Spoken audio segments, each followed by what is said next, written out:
Explore the Bible in 1 year with us. Day 22. Genesis 22, Matthew 1, Psalms 37 and 38. Presented by Mount Vernon Wilderness House Gathering. Selection highlighted in yellow indicates a prophetic pronouncement of the coming Messiah, Christ, first or second coming. Genesis 22, International Standard Version.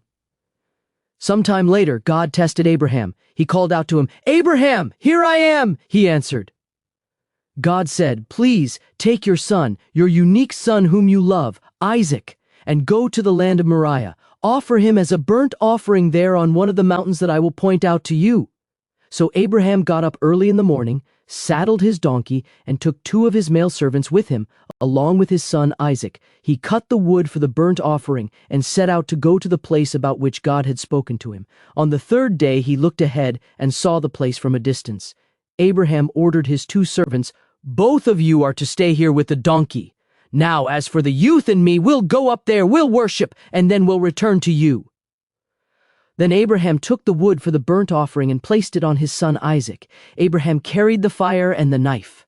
And so the 2 of them went on together. Isaac addressed his father Abraham, "My father." "I'm here, my son," Abraham replied. Isaac asked, "The fire and the wood are here, but where's the lamb for the burnt offering?" Abraham answered, "God will provide himself the lamb for the burnt offering, my son." The 2 of them went on together and came to the place about which God had spoken. Abraham built an altar there, arranged the wood, tied up his son Isaac, and placed him on the altar on top of the wood. Then he stretched out his hand and grabbed the knife to slaughter his son. Just then, an angel of the Lord called out to him from heaven and said, "Abraham, Abraham, here I am," he answered. "Don't lay your hand on the youth," he said. "Don't do anything to him, because I've just demonstrated that you fear God, since you have not withheld your son, your only unique one, from me." Then Abraham looked up and behind him to see a ram caught by its horns in the thicket. So Abraham went over, grabbed the ram, and offered it as a burnt offering in place of his son. Abraham named that place, "The Lord will provide, as it is told this day, on the Lord's mountain he will provide." The angel of the Lord called to Abraham a second time from heaven and said, "I have taken an oath to swear by myself, declares the Lord, that since you have carried this out and have not withheld your only unique son, I will certainly bless you and make your descendants as numerous as the stars in heaven and as the sand on the seashore. Your descendants will take possession of the gates of their enemies. Furthermore, through your descendants, all the nations of the earth will be blessed because you have obeyed my command." After this, Abraham returned to his servants, and they set out together for Beersheba, where Abraham settled now. After these things, somebody told Abraham, "Look, Milcah has given birth to sons for your brother Nahor. Uz is his firstborn, Buz is his brother, and Kemuel is the father of Aram, Chesed, Hazo, Pildash, Jidlaph, and Bethuel." Bethuel fathered Rebekah. Milcah bore these 8 sons to Nahor. Abraham's brother, also his concubine Reumah, gave birth to Teba, Gaham, Tahash, and Maacah. Matthew 1. International Standard Version. This is a record of the life of Jesus the Messiah, the son of David, the son of Abraham. Abraham fathered Isaac. Isaac fathered Jacob, and Jacob fathered Judah and his brothers. Judah fathered Perez and Zerah by Tamar. Perez fathered Hezron. Hezron fathered Aram. Aram fathered Amminadab. Amminadab fathered Nahshon, and Nahshon fathered Salmon. Salmon fathered Boaz by Rahab. Boaz fathered Obed by Ruth. Obed fathered Jesse, and Jesse fathered King David. David fathered Solomon by the wife of Uriah. Solomon fathered Rehoboam. Rehoboam fathered Abijah. Abijah fathered Asaph. Asaph fathered Jehoshaphat. Jehoshaphat fathered Joram. Joram fathered Uzziah. Uzziah fathered Jotham. Jotham fathered Ahaz. Ahaz fathered Hezekiah. Hezekiah fathered Manasseh. Manasseh fathered Amos. And Amos fathered Josiah. Josiah fathered Jeconiah and his brothers at the time of the deportation to Babylon. After the deportation to Babylon, Jeconiah fathered Salathiel. Salathiel fathered Zerubbabel. Zerubbabel fathered Abiud. Abiud fathered Eliakim. Eliakim fathered Azor. Azor fathered Zadok. Zadok fathered Achim. Achim fathered Eliud. Eliud fathered Eleazar. Eleazar fathered Matthan, and Matthan fathered Jacob. Jacob fathered Joseph, the husband of Mary, who was the mother of Jesus, who is called the Messiah. So all the generations from Abraham to David totaled 14 generations, and from David to the deportation to Babylon totaled 14 generations, and from the deportation to Babylon to the Messiah, there were 14 generations. Now the birth of Jesus the Messiah happened in this way. When his mother Mary was engaged to Joseph, before they lived together, she was discovered to be pregnant by the Holy Spirit. Her husband Joseph, being a righteous man and unwilling to disgrace her, decided to divorce her secretly. After he had thought about it, an angel of the Lord appeared to him in a dream. "Joseph, son of David," he said, "don't be afraid to take Mary as your wife, because what has been conceived in her is from the Holy Spirit. She will give birth to a son, and you are to name him Jesus, because he is the one who will save his people from their sins." Now all this happened to fulfill what was declared by the Lord through the prophet when he said, "See, a virgin will become pregnant and give birth to a son, and they will name him Emmanuel," which means God with us. When Joseph got up from his sleep, he did as the angel of the Lord had commanded him and took Mary as his wife. He did not have marital relations with her until she had given birth to a son, and he named him Jesus. Psalm 37, International Standard Version. Don't be angry because of those who do evil. Do not be jealous because of those who commit iniquity. Indeed, they soon will wither like grass, and like green herbs they will fade away. Trust in the Lord and do good. Dwell in the land and feed on faithfulness. Delight yourself in the Lord, and he will give you the desires of your heart. Commit your way to the Lord. Trust him, and he will act. He will bring forth your righteousness as a light, and your justice as the noonday sun. Be silent in the Lord's presence, and wait patiently for him.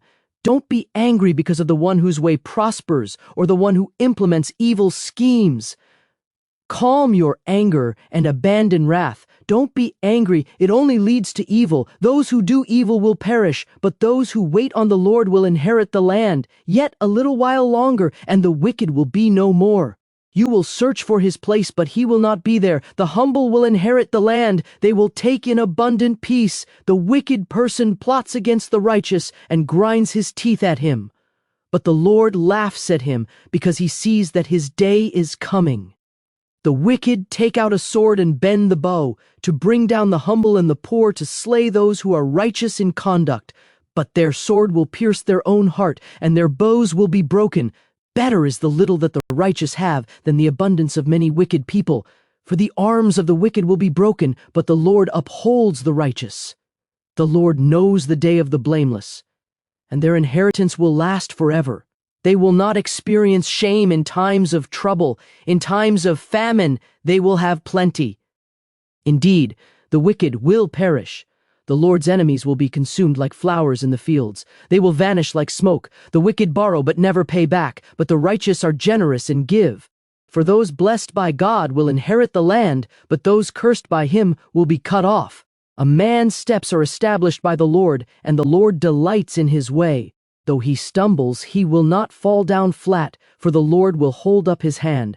I once was young, and now I am old, but I have not seen a righteous person forsaken, or his descendants begging for bread. Every day he is generous, lending freely, and his descendants are blessed. Depart from evil and do good, and you will live in the land forever. Indeed, the Lord loves justice, and he will not abandon his godly ones. They are kept safe forever, but the lawless will be chased away, and the descendants of the wicked will be cut off. The righteous will inherit the land, and they will dwell in it forever. The mouth of the righteous one produces wisdom. His tongue speaks justice. The instruction of his God is in his heart. His steps will not slip. The wicked stalks the righteous person, seeking to kill him, but the Lord will not let him fall into his hands. He will not be condemned when he is put on trial. Wait on the Lord. Keep faithful to his way, and he will exalt you to possess the land. You will see the wicked cut off. I once observed a wicked and oppressive person flourishing like a green tree in native soil,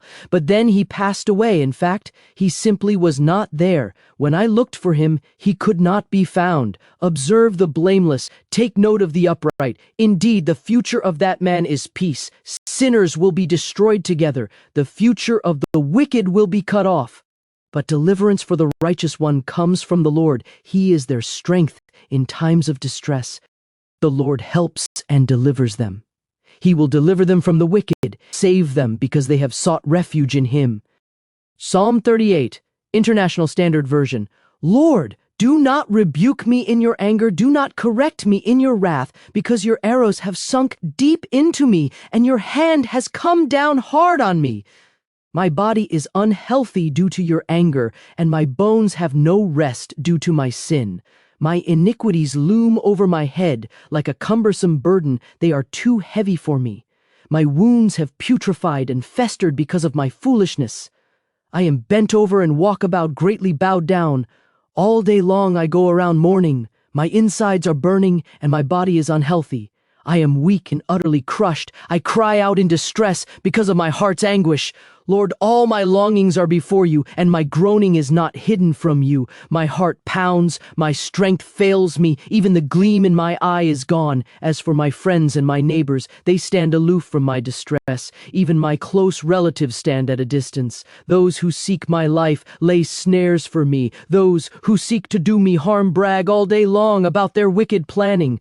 I am like the deaf, who cannot hear, and like the mute, who cannot open his mouth. Indeed, I have become like a man who hears nothing, and in whose mouth there is no rebuke. Because I have placed my hope in you, Lord, you will answer, Lord my God. For I said, do not let them gloat over me, as they congratulate themselves when my foot slips. Indeed, I am being set up for a fall, and I am continuously reminded of my pain. I confess my iniquity, and my sin troubles me, but my enemies are alive and well. Those who hate me for no reason are numerous. They reward my good with evil, opposing me because I seek to do good. Don't forsake me, Lord, my God. Do not be so distant from me. Come quickly and help me, Lord, my deliverer.